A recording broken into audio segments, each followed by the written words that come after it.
Thank you for listening to my daddy's podcast. Hey, don't let these tears fool you. There's all dog around this mug.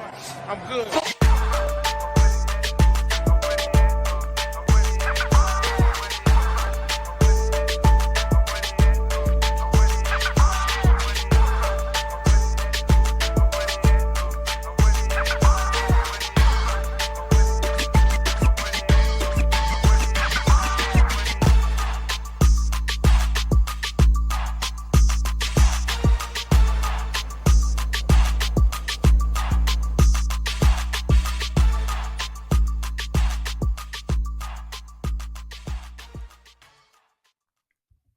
Hey, what's going on, Who Dat Nation? It is yours truly, TJ Jones. And yes, I am the host of the State of the Saints podcast. Thank you so much for checking out the State of the Saints podcast, where we talk New Orleans Saints. And on this edition, we have a special guest with us here on the State of the Saints podcast, a familiar friend to the show. You can catch him on CBS Sports HQ, talking college football, NFL football. You can catch him talking about the UFL, Canadian football, any type of football that you're interested in. My guy got you, man. A good friend of mine, a fellow Louisianian, New Orleanian up in here. The pride of McMain High School, ladies and gentlemen, Mr. Emory Hunt.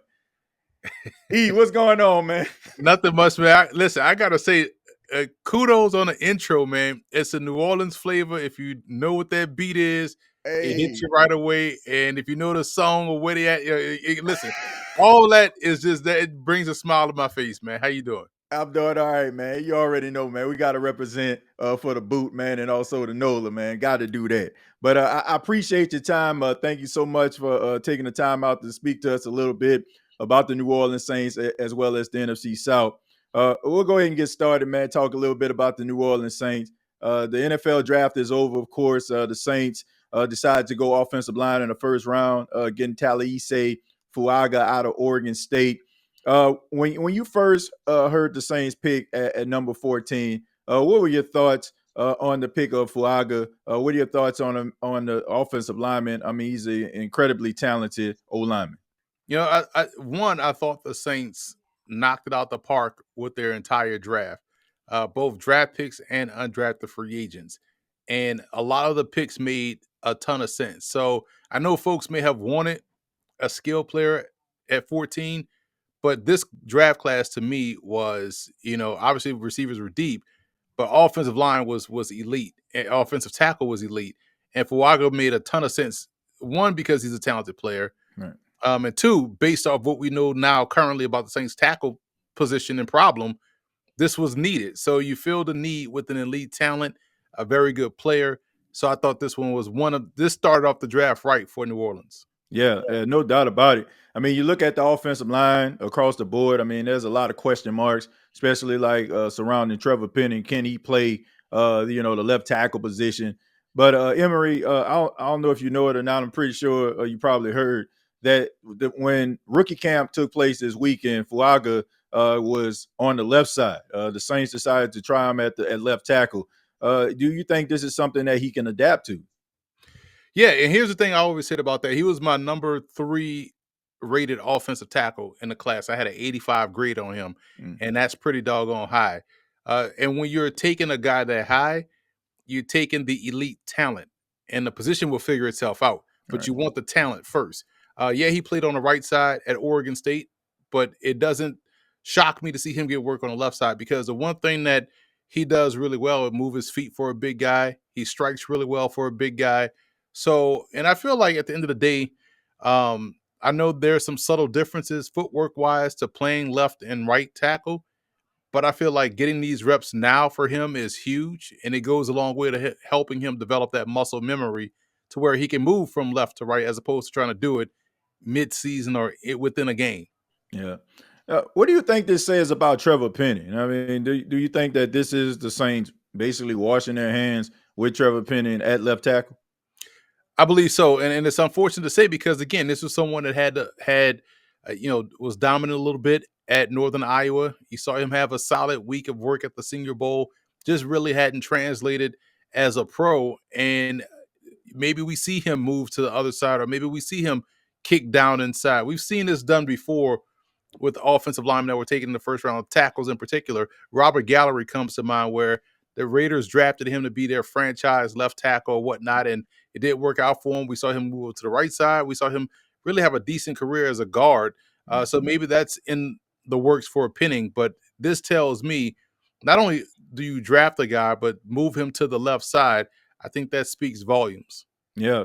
I mean, this could be one of those situations where they may try him out at right tackle. I mean, we know that Ryan Ramczyk, he had offseason surgery, and as of right now, a lot of question marks, not only about this season, but about his career. So this could be one of those situations where maybe the Saints maybe move him from the left to the right to try to see what they can actually do. I mean, because this was a first round draft pick that the Saints spent on Trevor Penning. So, teams, they don't like to admit they're wrong sometimes, so they try to make this thing work any way that they can. But the Saints did draft in the second round Kool-Aid McKinstry, which was a shock. I mean, when you think about Kool-Aid's upside, a lot of scouts had him rated as one of the top cornerbacks, had him going in the first round. Were you shocked to hear Kool-Aid McKinstry being drafted by the New Orleans Saints?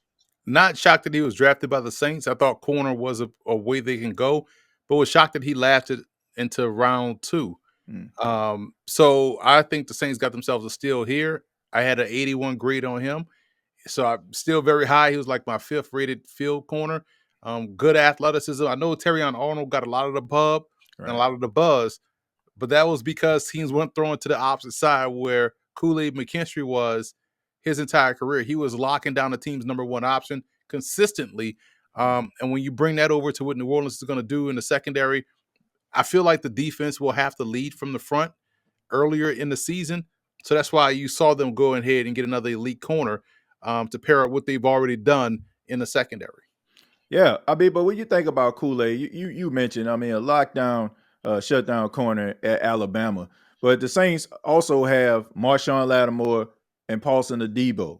There are some question marks about Marshawn. There was some trade rumors out there, but do you think Kool-Aid can actually fit if the Saints do decide to keep Marshawn Lattimore for 2024? And where could they place him? Could he play in the slot possibly?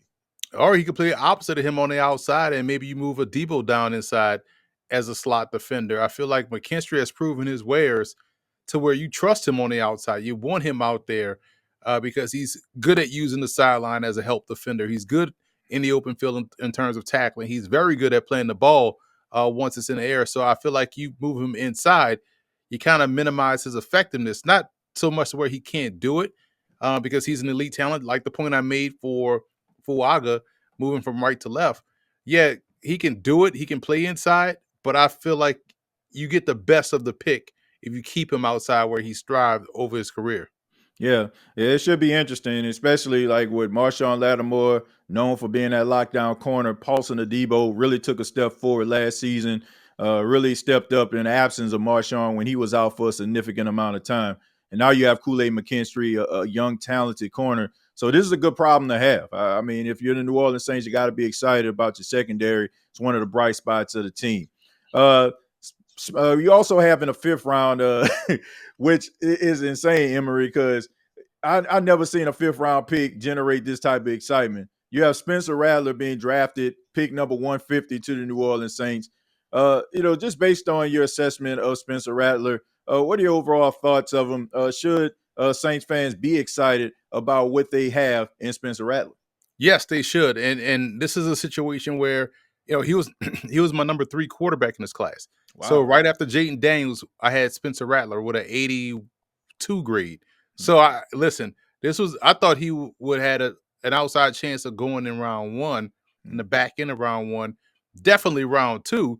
But we saw him last all the way to late day 3, mm, and the Saints get themselves a guy I feel like plays a lot like Baker Mayfield, who we see with the Tampa Bay Buccaneers. mm. That Baker Mayfield has the ability to throw the ball anywhere on the field.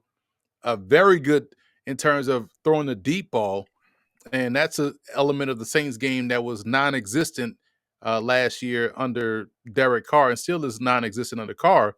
That's an area where Rattler provides an upgrade, and I like that he at the combine when I spoke with him, he answered the question the right way. I asked him what's the most important position, what's the most important part of playing quarterback, and he talked about all the intangible things before he got to like arm strength and accuracy and stuff. So I was like, that's a great answer, but it shows the maturity. He said he's matured and he's looking forward. I think this is a really genius move by New Orleans because you're obligated for Derek Carr for another year, I believe.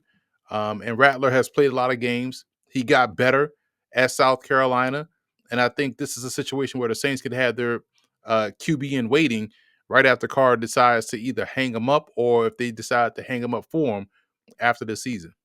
Yeah, Spencer Rattler lasted to the fifth round, and there was a lot of speculation surrounding why that happened. One thing was, the documentary that he did with Netflix, QB1.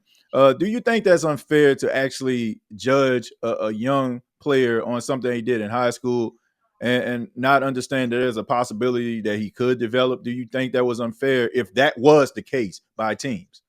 People be lying, man. I feel like that's a big lie. Like I just feel like he just didn't go higher because teams didn't take him higher. Right. Like we've seen worse go in the first round in terms of like off the field stuff, and you gonna hold that against a quarterback that has the talent level of Spencer Rattler. I feel like somebody lied to an NFL insider, and we know they don't care about reporting um, something that just doesn't smell right. They're gonna Yeah. report it. Oh, here's what we heard from sources. Like, Yeah. man, yeah, that didn't pass a smell test. Mm. Like, so I just, especially having scouts talk to him at the Senior Bowl all week long, knowing the type of character he has, talking to folks at South Carolina, and talking to him at the combine, and this statement comes out, or this anonymous quote comes out about them holding something that happened 7 years ago against like I call BS on that. Yeah, I just think that if you look at the teams that needed quarterbacks, for the exception of the Raiders, they got them.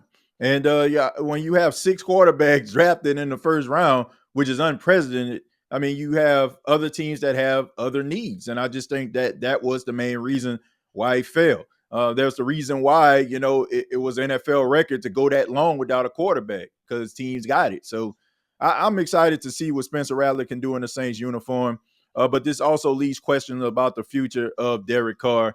I know you have not been very high on Derek Carr, and he is going into this second year with the New Orleans Saints. Saints got a new offensive coordinator, Clint Kubiak, bringing a little bit of a different offense. First time the Saints have changed their offense in nearly 20 years, 16 years to be exact.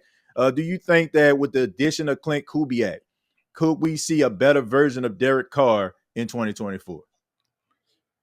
You hope so, right? Because I think Carr's issue has nothing to do with play calling or offense because they'll use that as the excuse to why they're sputtering out of the gate, right? Well, he's learning a new offense, breaking a new offense. Carr pocket presence is the downfall of the Saints passing game. Doesn't feel pressure well, doesn't evade pressure well, and holds onto the ball entirely too long and takes ill-advised sacks. That has nothing to do with who's calling the plays or what type of scheme they're running. So, in order to help out Carr, I feel like you got to minimize his effectiveness, which means lean in on a run game, which is why it's important for them to go for Waga in the first round. Why they lean on the run game early in this season, and because if you asking Carr to go out there and try to throw you to victory, we saw what that looked like last year. And I feel like that's the one major Achilles heel for the Saints offense right now is if Carr can overcome the pocket presence issue that he's had his entire career or since he hurt his ankle after, because I always give him credit for him being a different quarterback prior to him breaking his ankle when the Raiders were going into the postseason that year. His first time going into the postseason, he breaks his ankle in the last week of the season. And he got to go to Connor Cook. I don't think he's been the same since then, which sucks because he was a really good quarterback. And we're just seeing it now that this is a guy that just doesn't have the same movement skills that he had earlier in his career, which has hindered the Saints offense. Yeah. I think that people have this false like narrative of what Derek Carr is. Eventually you just gotta say you are who you are. I'm not saying he's the worst quarterback in the league, but I think when the Saints got him, they put too much stock in the Raiders organization being the Raiders organization, and they felt by him coming to the New Orleans Saints, he can bring something a little bit different.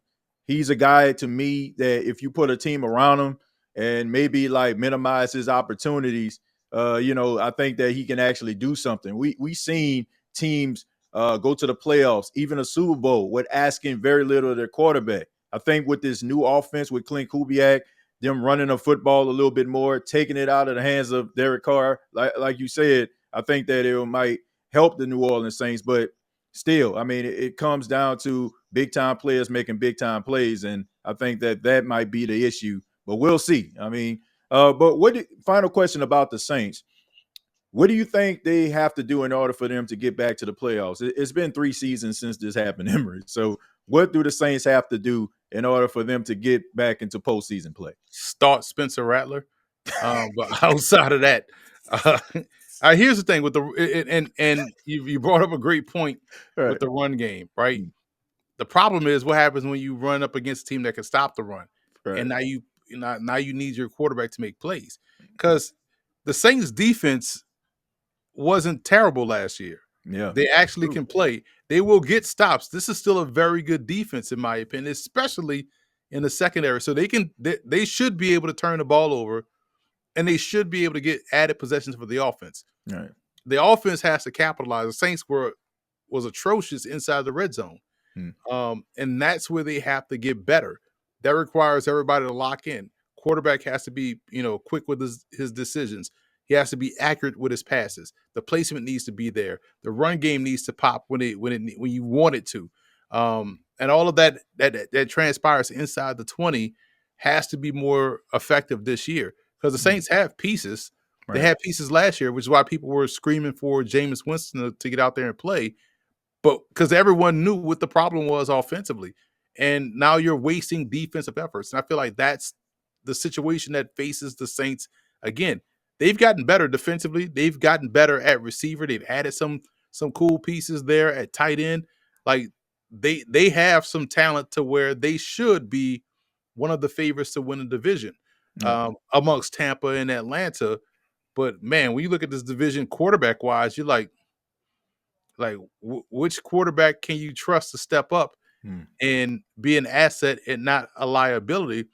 And it's I mean, you got four real winners in this division that you're looking at like, man, who can we trust the most? So this division is up for grabs. Yeah. It's all about whether or not do you trust Derek Carr to get the job done.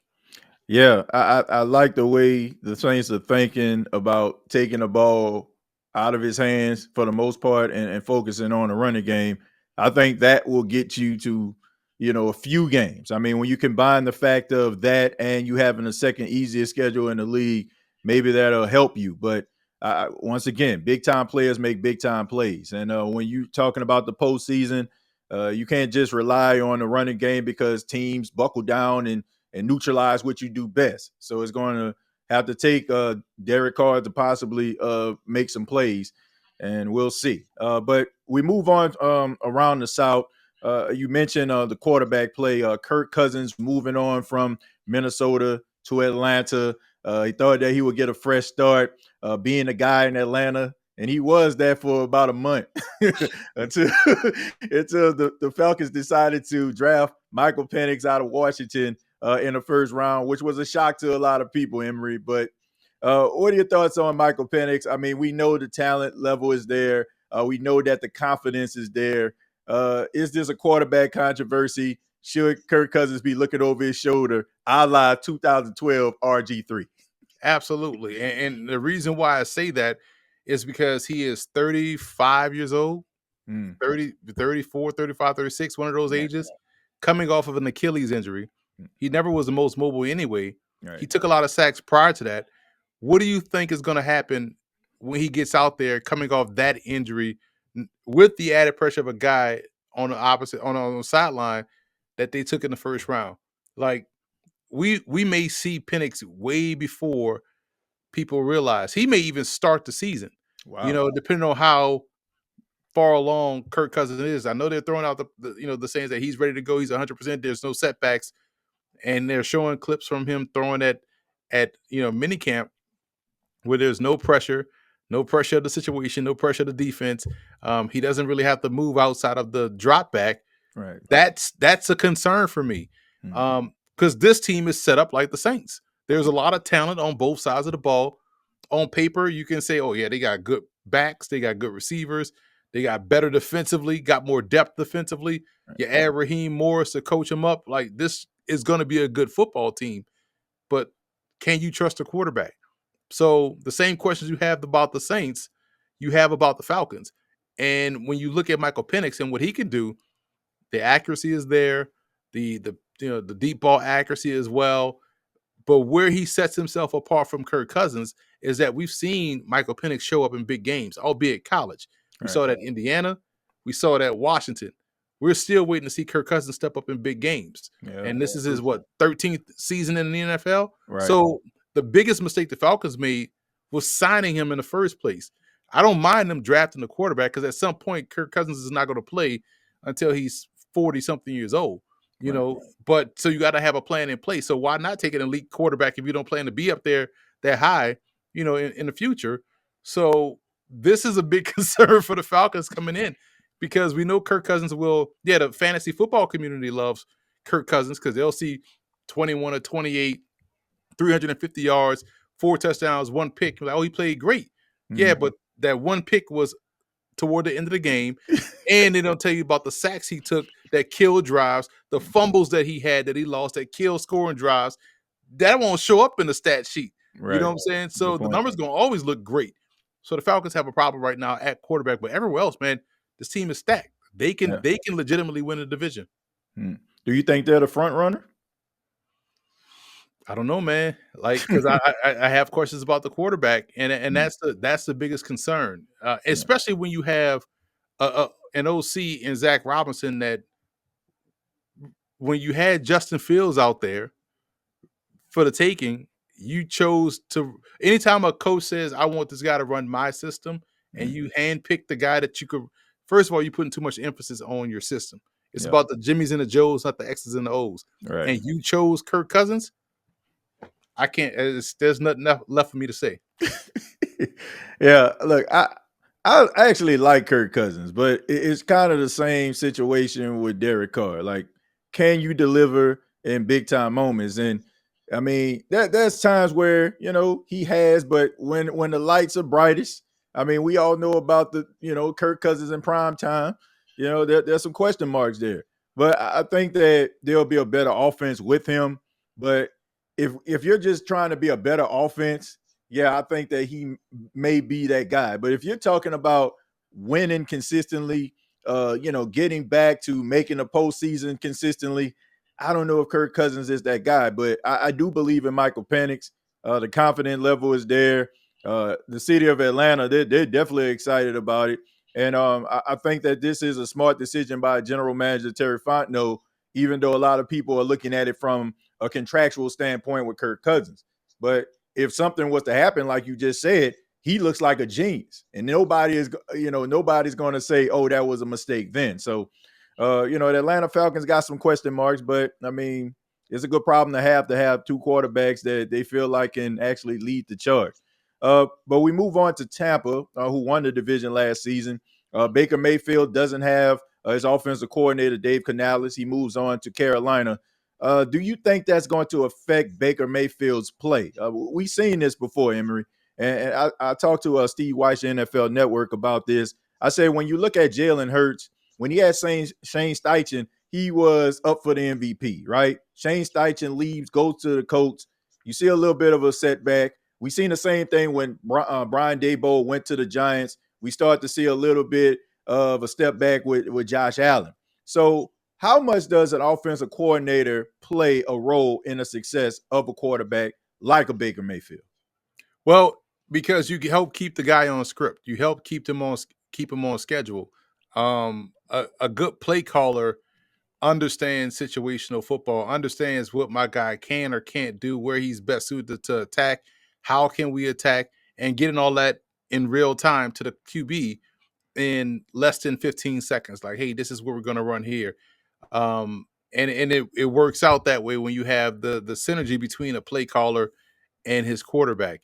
And I like that they went to a guy, and this is the benefit of having the a defensive minded head coach.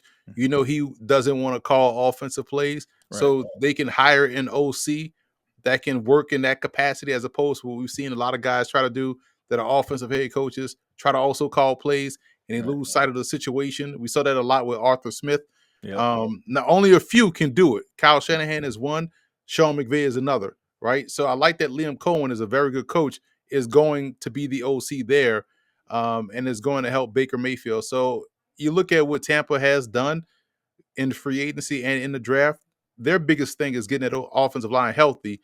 I think they've accomplished that goal. They brought in Graham Barton, who was a tackle, a guard, and a center at Duke. He's in line to play center for Tampa Bay. So that gives them some stability right there at the pivot position.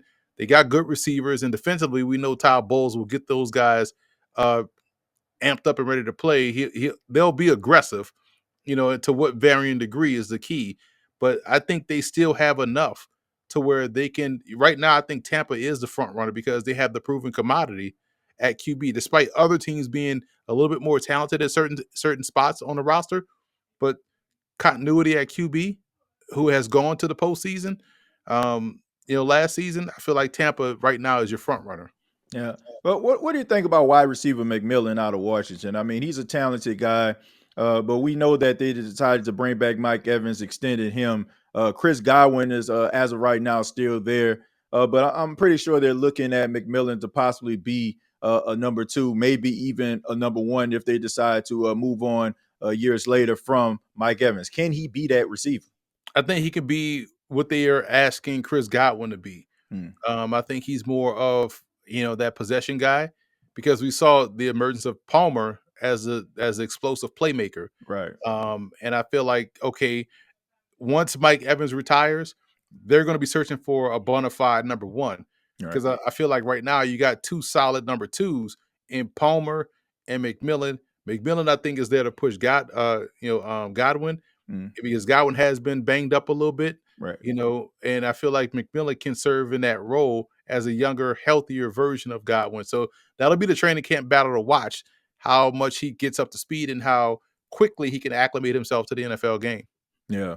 Yeah, I liked him at Washington. I think that he's a talented player, above average route runner.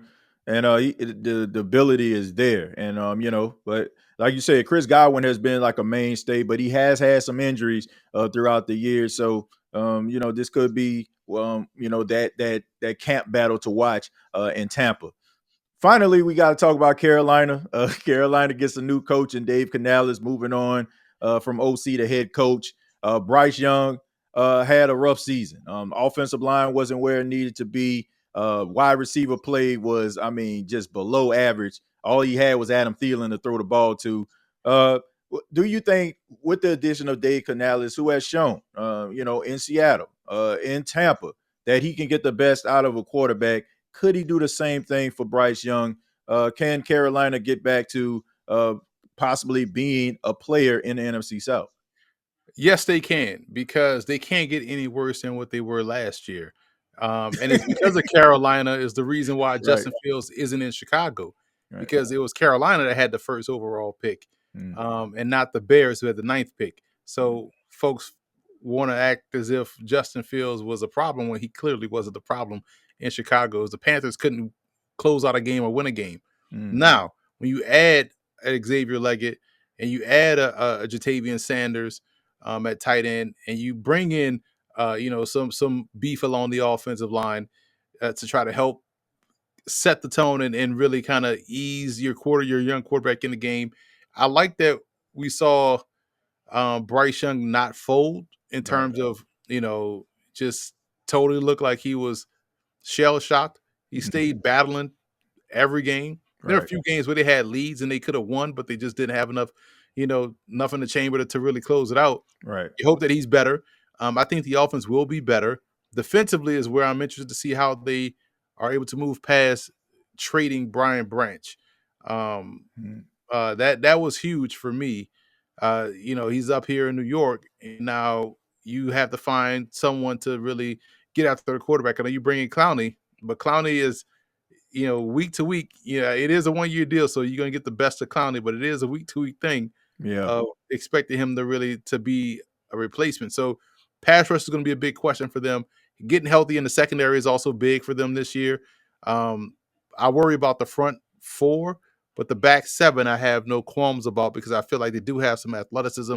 Shaq Thompson returns, and we know what they've done in the secondary. So I like what they're building, but I feel like offensively speaking, we got to see what happens. With the run game is if they can establish that. I know they drafted Jonathan Brooks, but how healthy will he be? Is he going to be Right. ready to go week 1? Is he going to be, week 6 type addition? How will he respond after the ACL injury? Mm. Not everybody is Adrian Peterson, and Right. everybody's body is different. So I will say this.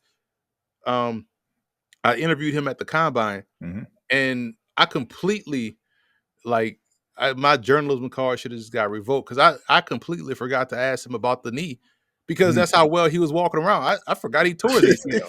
I'm like, and somebody was like, man, why you asking about where he's at in his recovery? I'm like, oh snap, he did tear his ACL late October. I forgot he was moving really well. So maybe that bodes well for his chances Yeah. of being ready to go by like week 3 or whatnot. So we'll see.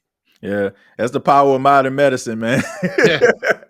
But yeah, I mean, look, they have a lot of talented young players on this team. Are you concerned about Bryce Young's height? Like, do you still think that it's playing a factor? It was a big storyline, him coming out of Alabama. Can his size? Can he be able to get the best out of? Can you get the best out of him based on his size? Do you think that it played a role at any time last season? Not at all, because we saw 6'4", 245-pound Anthony Richardson get hurt and get out and was out for the rest of the season, right? Good point. Bryce Young played all the games. All right. So to me, size doesn't determine injury, and also size is not a skill.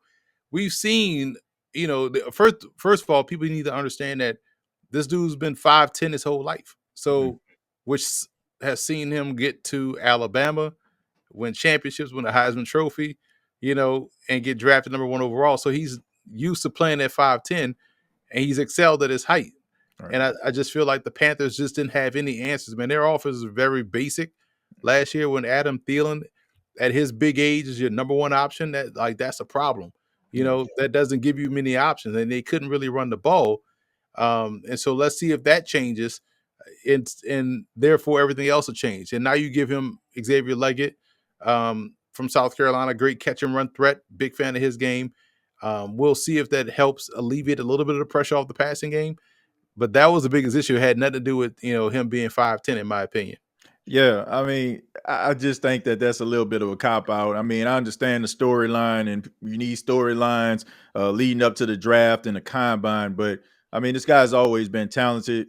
I agree with what you're saying. I just think that it's more about the talent level that's around him. I think that it's unfair to compare C.J. Stroud to Bryce Young, because if you look at Houston, although going into the season the expectations were low, I mean, the talent was there, right? I mean, they had some talented players on the Houston Texans team already. But when you look at Carolina, I mean, it was not equal at all. So I think that this is a year where you can kind of evaluate him a little bit better. Dave Canales, with his resume, his pedigree for getting the best out of quarterbacks, and you combine like some of the weapons that they added to the team. I'm not saying they're gonna win the division, but you should still see a couple more wins this season than you seen last season, which they didn't have very many. But you know what I'm saying. Like, you should see some level of improvement there.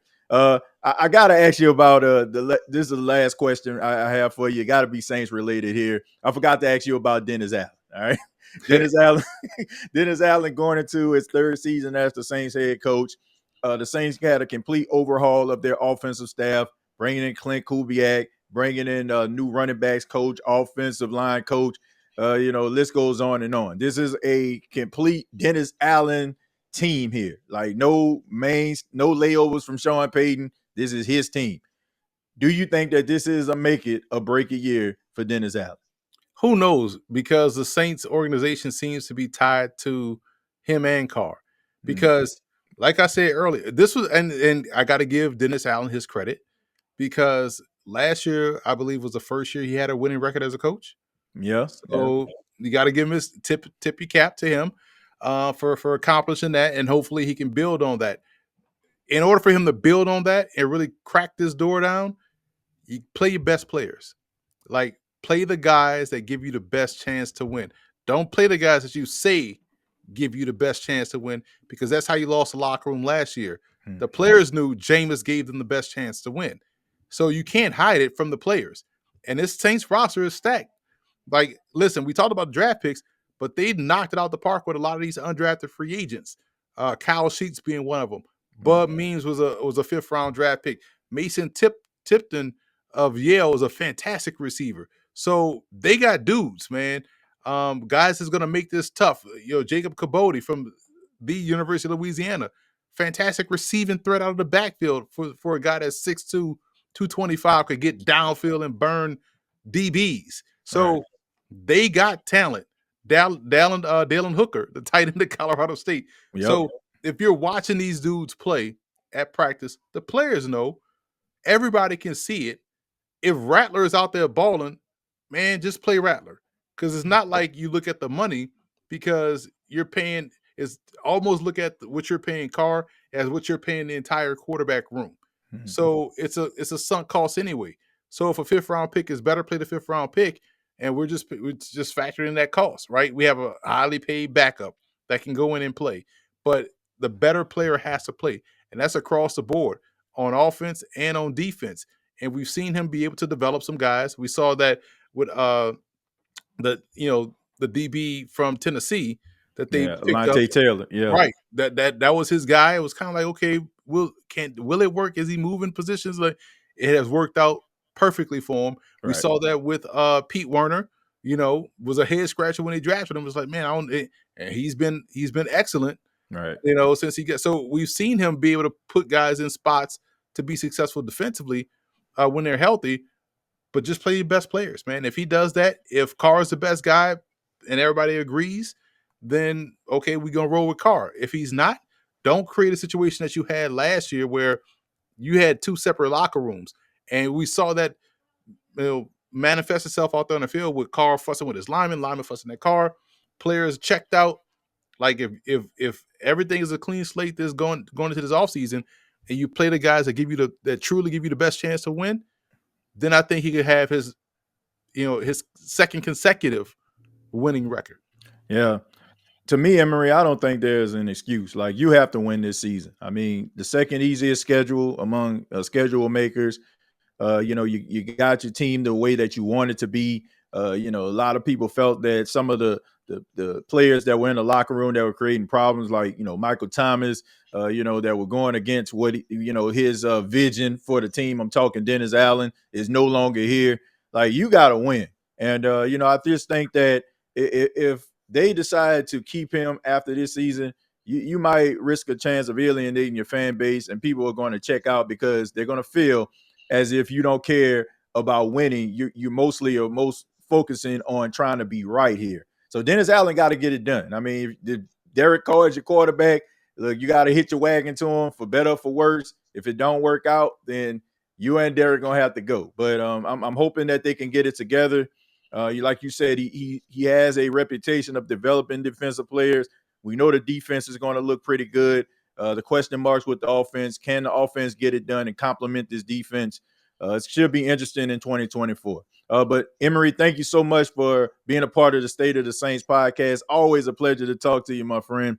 But before you get out of here, let everybody know how they can get in touch with you. Follow me on Twitter at FBallGamePlan, and they can still pick up a football game plan draft guide at footballgameplan.com/2024 draft guide. You can see my scout report on all of these players the Saints drafted, and also some of these undrafted free agents. I was a big fan of Josiah Ezram out of Eastern Kentucky as well. So I have all of those scouting reports in there, and you can understand why I'm high on the Saints rookie class going into this season.